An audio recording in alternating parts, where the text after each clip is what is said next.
We all know that top producers work hard, but how hard? Today, Ben is going to share with you exactly what it takes to become a top producer down to the number of hours you need to work every week. Stay tuned. This episode of Keeping It Real is brought to you by Real Geeks.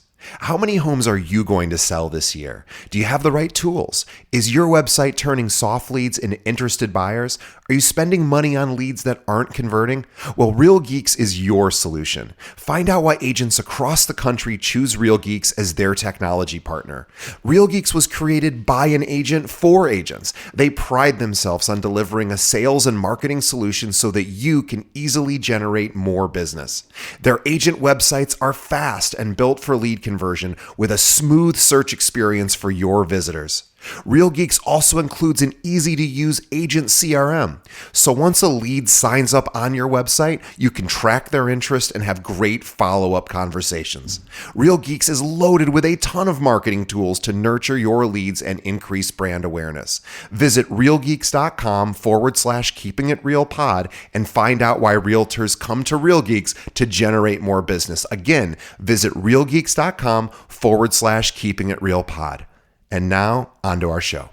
Today's episode is brought to you by Corded.io.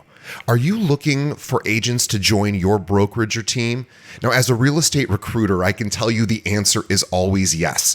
But most agents aren't looking to move right now. So how do you know who to contact? Well, what if I were to tell you there's a recruiting and retention tool powered by artificial intelligence that shows you exactly which agents in your local market are looking to leave their brokerage right now and which agents at your own firm are also looking to leave you? Now, I've been recruiting realtors for 15 years and I've hired over 2,000 agents.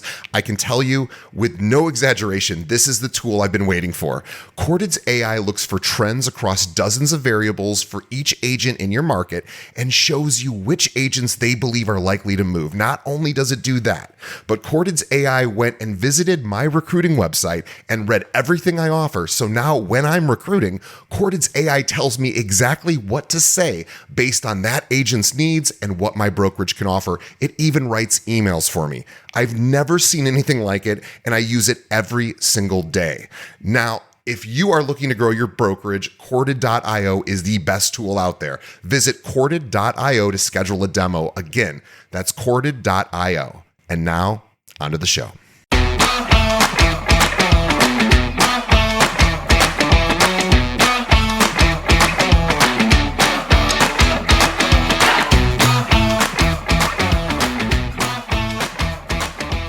Welcome to Keeping It Real, the largest podcast made by real estate agents and for real estate agents. My name's DJ Paris. I'm your guide and host through the show. Today is our monthly series called Better Business with Ben. Ben.lalez from the Ben.lalez Group is here. He's a Chicago broker, top 1% broker, has a huge team. He is constantly focused on educating and strengthening the skills of his team.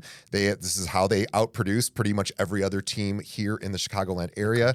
In the country. And what did you do last year in production?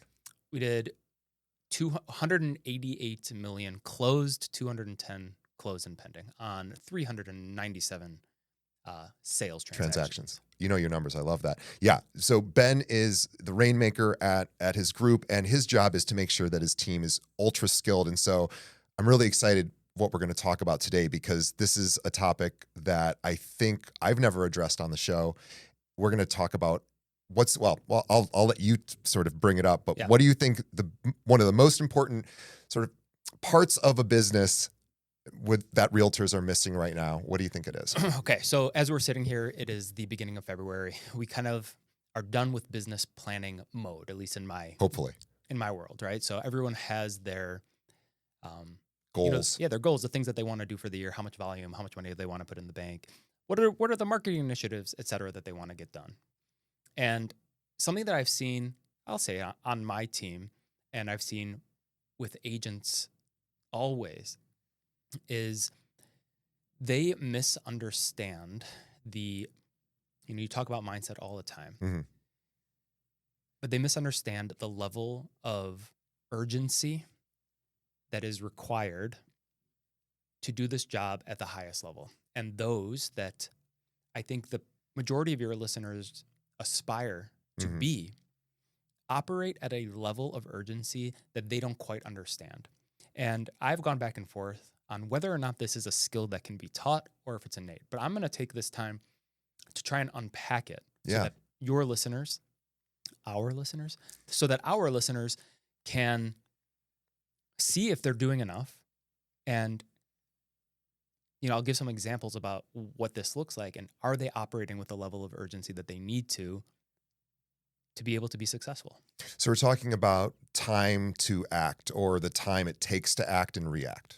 So I think it's certainly act and react. I think the most basic example of urgency it's the cliche of cliches is speed to lead, right? If my phone were to ring in certain circumstances, I'm sorry, I'm stepping out. Sure. Even during this. Of course. And it just is what it is. Business first. And I think even that may be lost on some people. The number of fights I've gotten in with my wife. I'm sorry.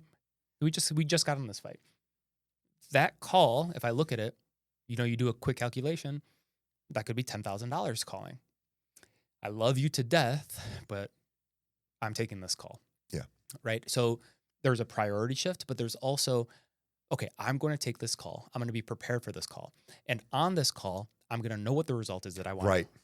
I know what I want, and I'm going to get it at all costs because I didn't quite put this together until, I don't know, in the last 2 years. I move like my life depends on it because it does. Yeah. My livelihood depends on it. My wife's livelihood, my 3 children's livelihood, my team's livelihood. It rests on my ability to get things done, get it done fast, get it done right. And I'm even trying to give that level of urgency in this conversation now. It's like, Sure. I want to be able to distribute this information in a way that people can consume. Why? Because my life depends on it. And even right now, which is a complex thing to unpack that I probably should talk about with my therapist. But why am I bringing this level of urgency to this conversation? I don't know. That's how I move through everything always.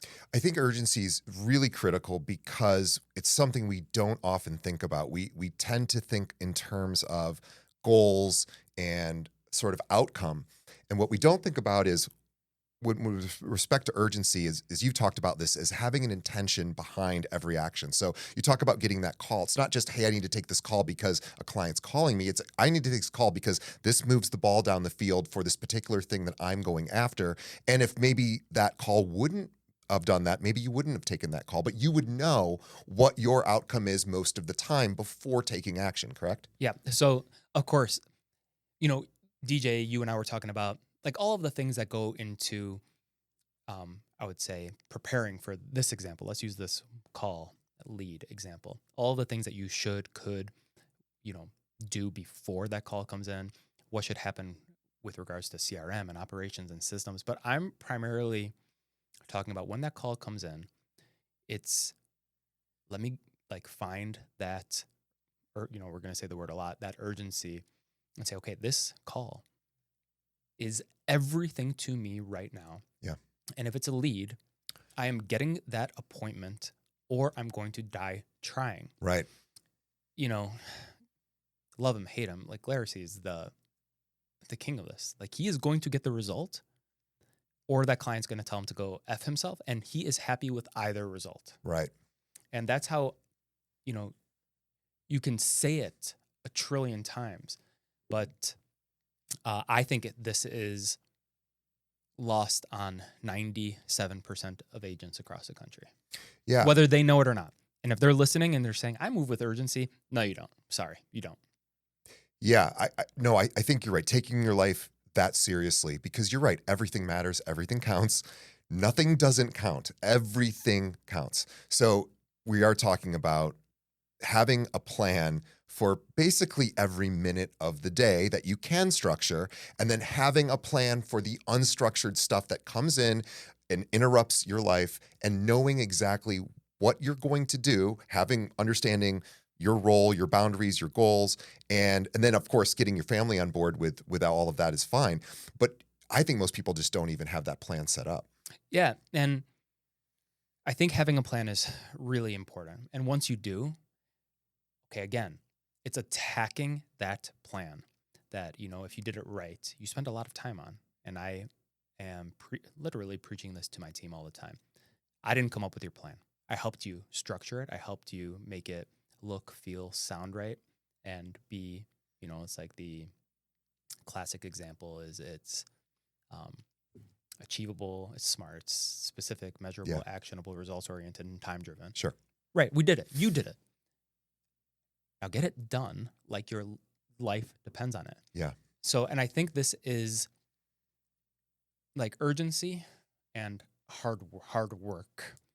They're two very simple ideas, but when you get underneath it, I think they're the chief drivers of your success. And it's like, I really don't want people to be like, this episode is about urgency and hard work. Goodbye. Like, because it's so simple. Right. But it's not easy. And we're not talking about bothering people, like urgent, making people feel pressured or stressed. We're talking about you as an individual taking your actions so seriously. For example, I recruit realtors, and we have a certain amount of offering that we provide at our firm. Of course, every firm has their version of whatever their pitch is, and I want the people who go through I'm lucky enough, and that's maybe the first part of it is Gratitude. feeling lucky.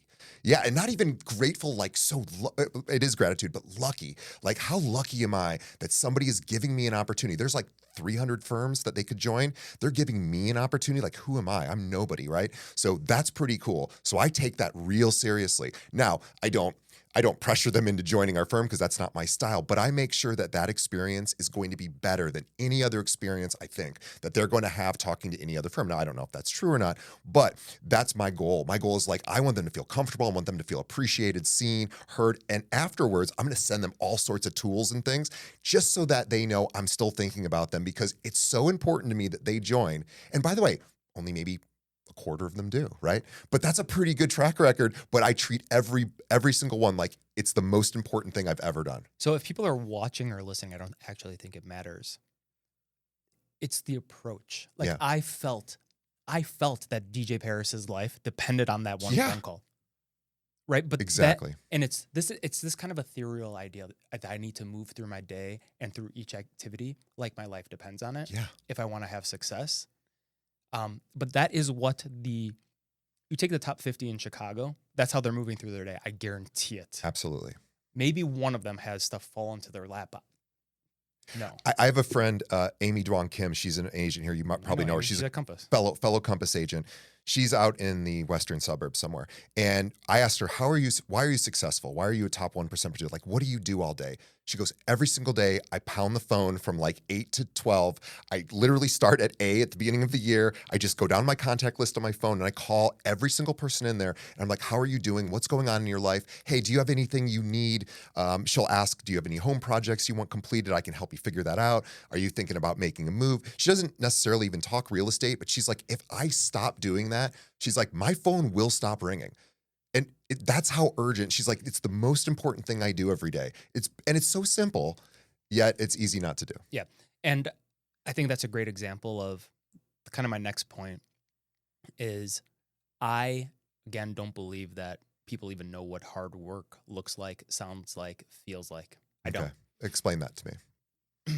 Everybody listening to this, I guarantee thinks they're working hard. Sure. Everybody also thinks they're super intelligent, and we always overestimate our own abilities. Yeah. They're not working hard. And I think it's very easy to trick yourself into, like, I've done enough today. I did all this stuff. So I can tell on myself, I do not work hard enough. 100% agree. And I need to push myself to. In fact, I hired a guy in Germany to hold me accountable because I do not work hard enough. I actually pay somebody to crack the whip on me because I have this problem. So I'm kind of synthesizing this in real time. Yeah. Right. I think recognizing and being able to look in the mirror and be like, I am not working hard enough is probably the first step. Right. But also, knowing what it looks like and sounds like is important. I think I actually had the benefit of seeing firsthand what it looked like because I had a chair next to Karen Biazar, North Clybourne Group. I'm like, holy shit. Like, she is, I thought I was working hard, and I see her, and she's there, first one in, last one out. Yep. It's Saturdays, Sundays. I've never seen her not glued to her phone. Great. I learned, and then I, structured my life to look something like that. And what it turned into was, okay, like of course I have to brush my teeth, right? I have to take a shower. But it became 8 a.m. to 8 p.m. Monday through Sunday. That was the standard. And often 8 p.m. turned into negotiations at 9, writing offer at 10, talking to my client at 10:30, getting it over, forcing the other agent to stay awake. And if not, it was, I wrote 2 books. It's the definitive Chicago Home Buying Guide and Seller Guide. Those were a product of, I need to get this done. No time like the present. I don't have anything going on. All of a sudden, it's 1 a.m, right? And then I'm like, oh, cool, it's 1 a.m. Okay, how do I actually get this printed and bound? And it's that's my example of hard work. Yeah. And it has taken me 3, 4, 5, 6 years before I can, I still work really hard, but it looks really different. It's not,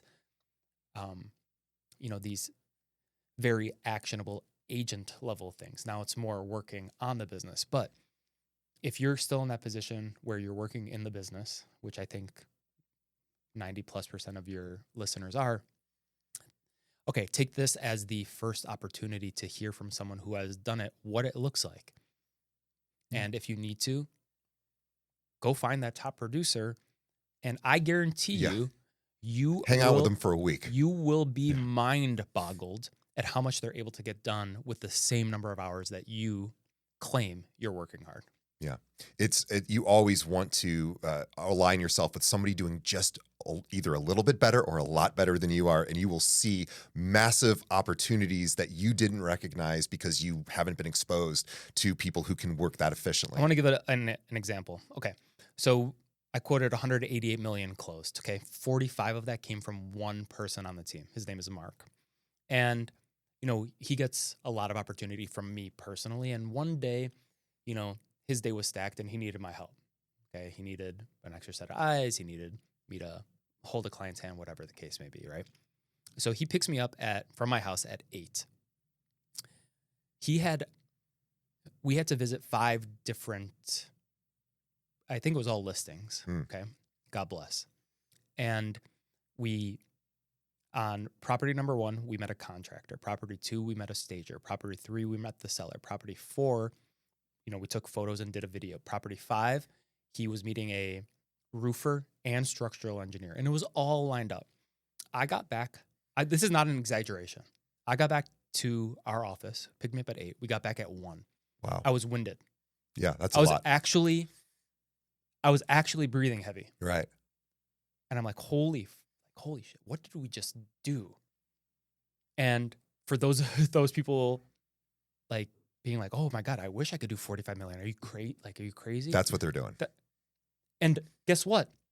He dropped me off. He still had 1 to 9 going. That's not even half his day probably. Yeah. And there are all of these influencers who are like, my first day is 6 a.m. to 1 p.m.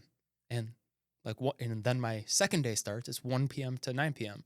And there are people actually doing that. Mm-hmm. So, and if you want to get there, guess what? That's what it looks like. Yeah. I was having this conversation this morning on another live stream. We were talking about this NAR stat that I think kind of factors into. I think it does.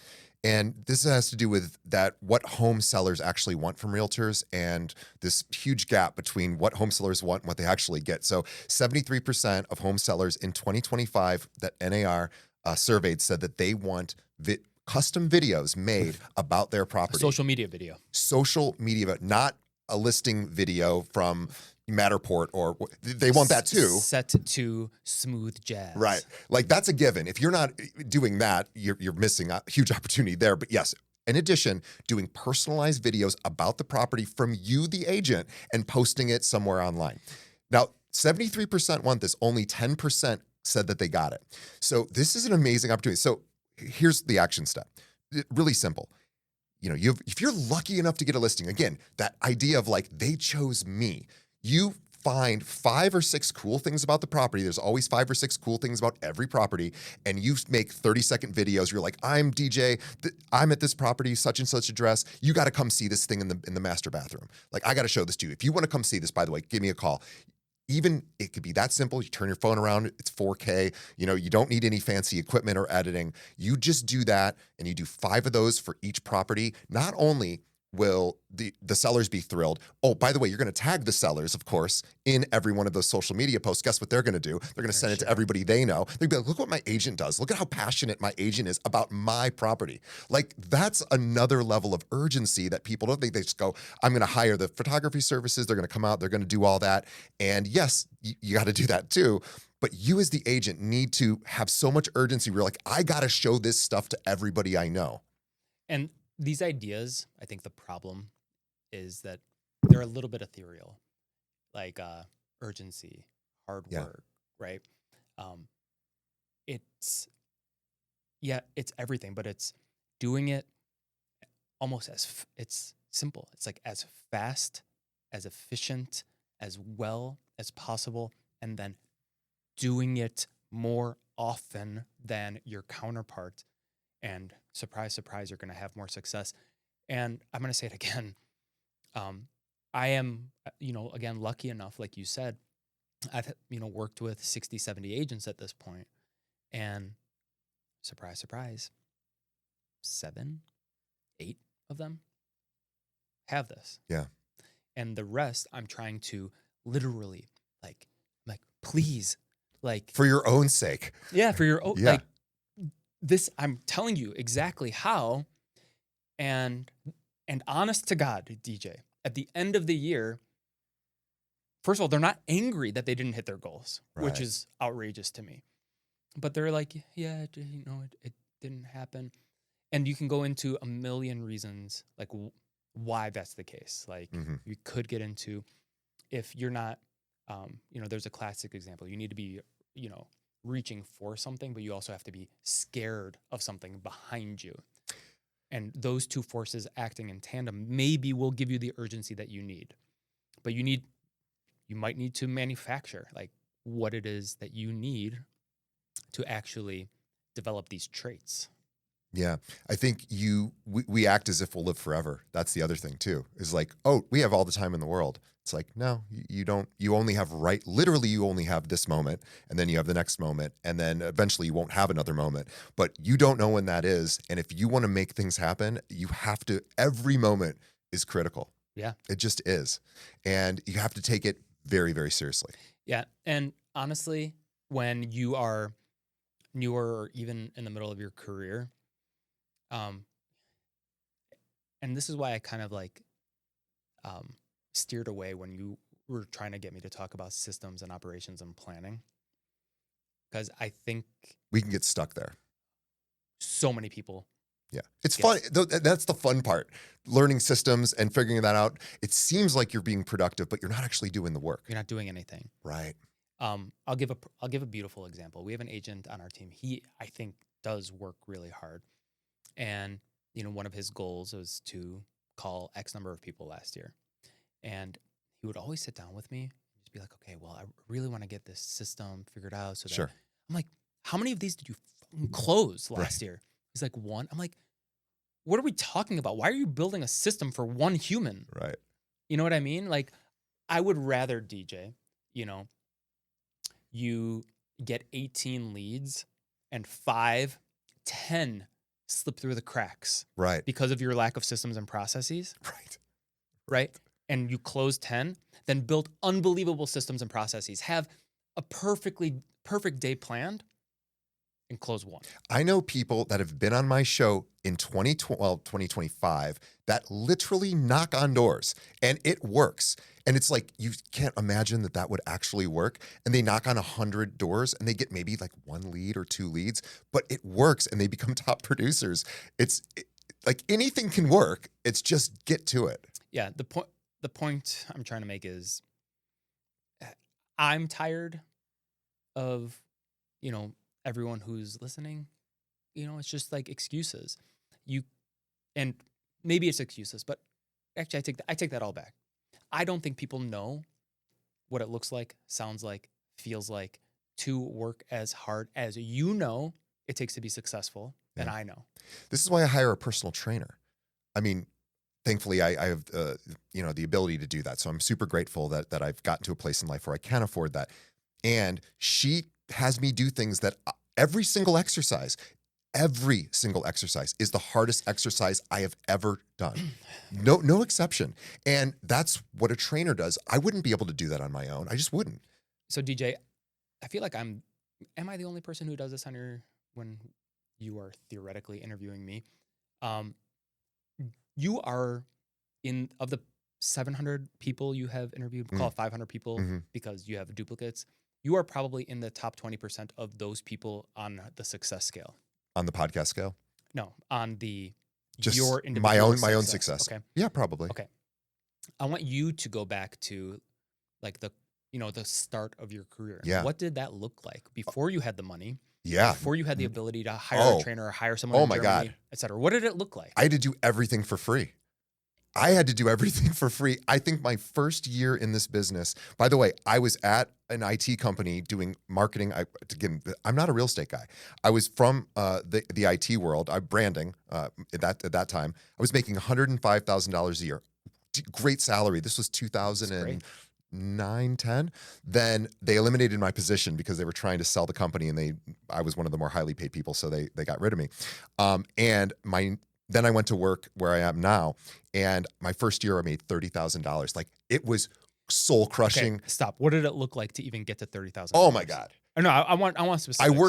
I worked the exact number of hours I did then as I do today. I treated it like it was the most important job I could have ever had. Okay, more specific. Okay, I got in early, I stayed late, I made phone calls because we didn't have any agents. My job was to get agents. We had nothing to offer, really. All we could offer was high commissions, low fees. We had no systems, we had no tools, we had no training, no support. So what did you do? I called every agent that didn't need those things and just wanted to get paid more. And I said, please come work for us. We'll pay you more. You already know what you're doing, and we'll charge you less. And you just go off and do your thing. And it was hard. And it's still hard. And what was your approach when you were, in that first year?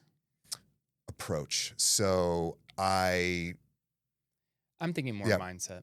Mindset was, this is the best deal I can give somebody, and they should see the opportunity here. Like, I'm actually doing them a favor. I'm going to make them more money.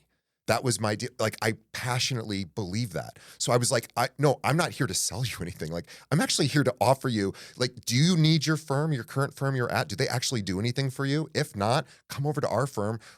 We're going to do the same level of nothingness, right? And at least we're going to pay you more. At least we're going to pay you what you're worth. Now, what's been really exciting is over 15 years, we now have all those tools and services, and we still have super low fees. I want you to talk about the level of urgency and work that you put in those first 3, 4, or 5 years. I created the position. I wasn't going to have a job. I wasn't going to be able to pay my mortgage.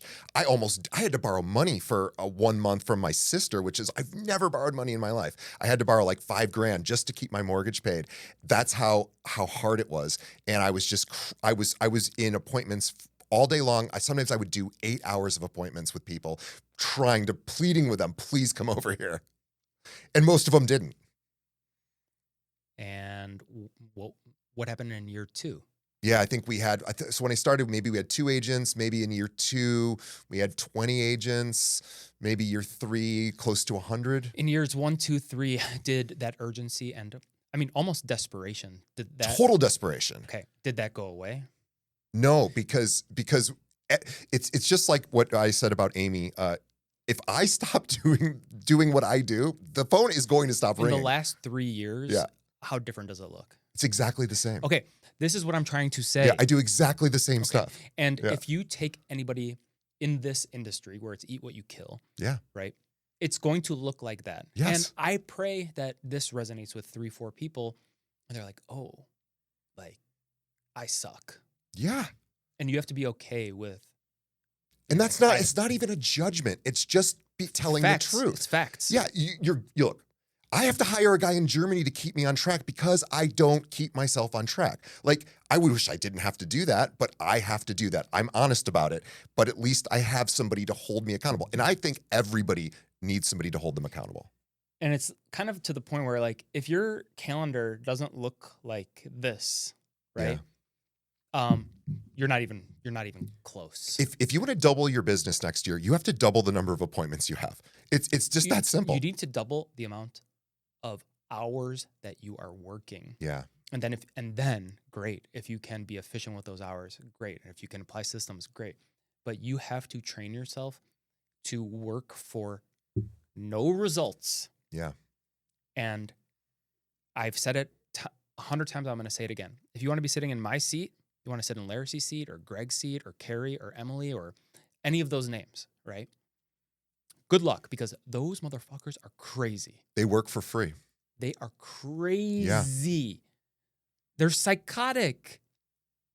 I would argue that the middle of the pack, top 100, they're crazy. Mm-hmm. And I'm sorry, that's just the truth.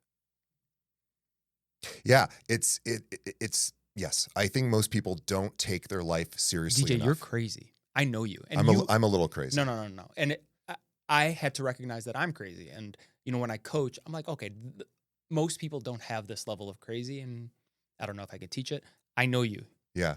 Your mind works different. Yeah. And you have it.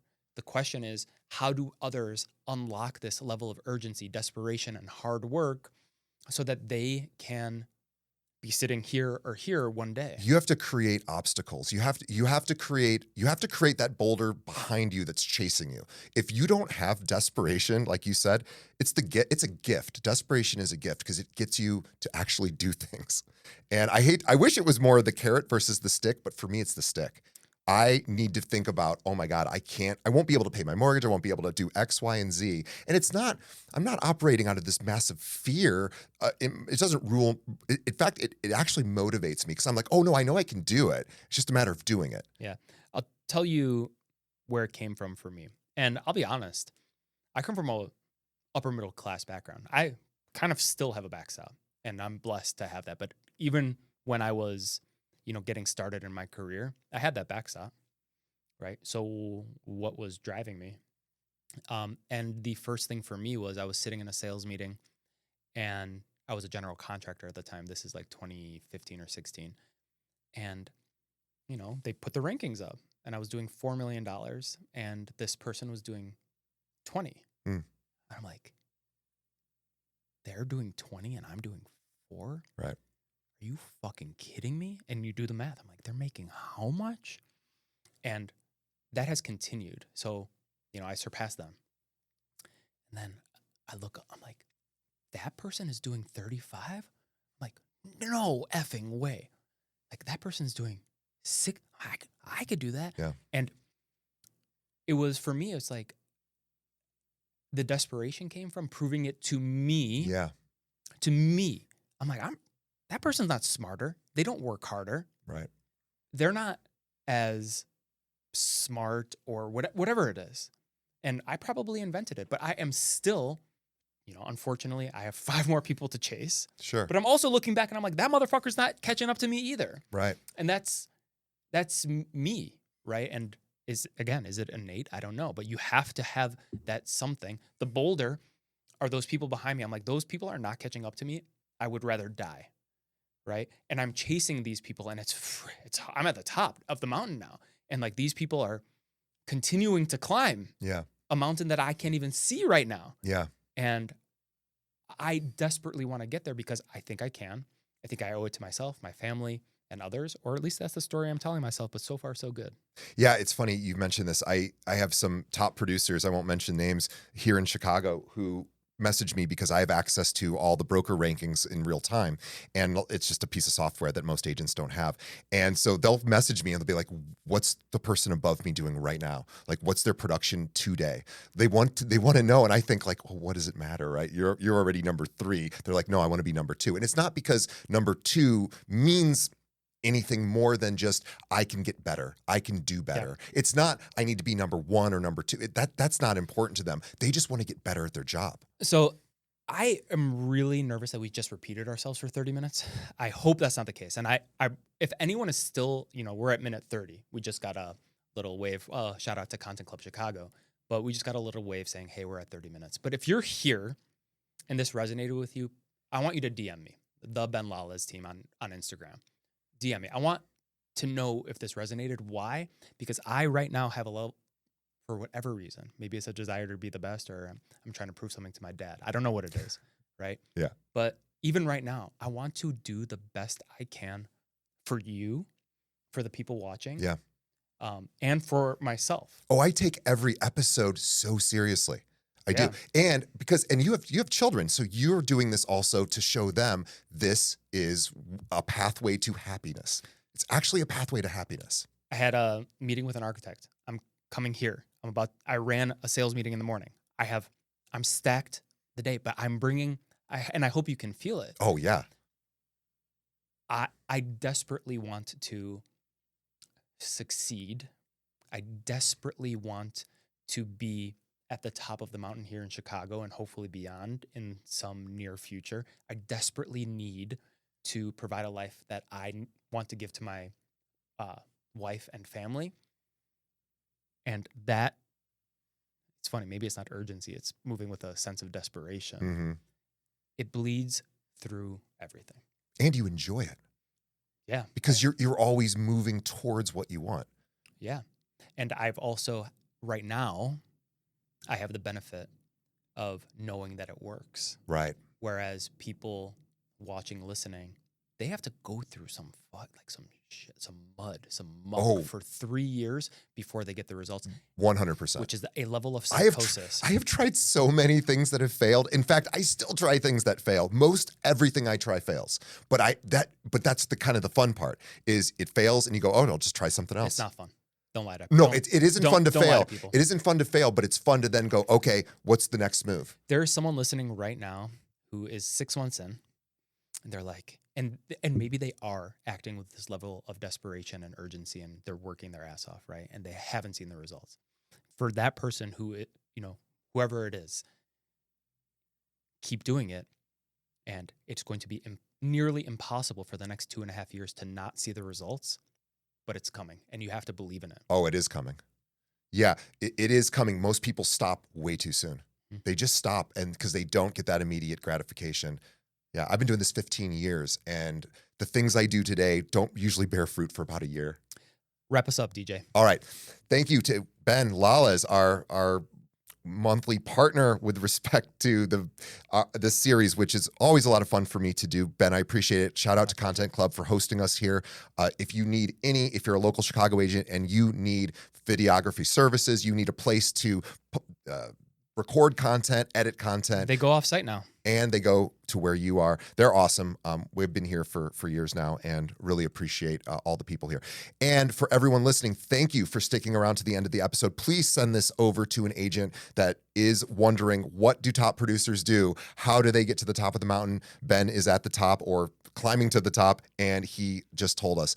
Let them know about this show. That's how you can support us, also support our sponsors. And as always, we will appreciate you. We will see you on the next episode. Thanks, Ben. Thank you, DJ.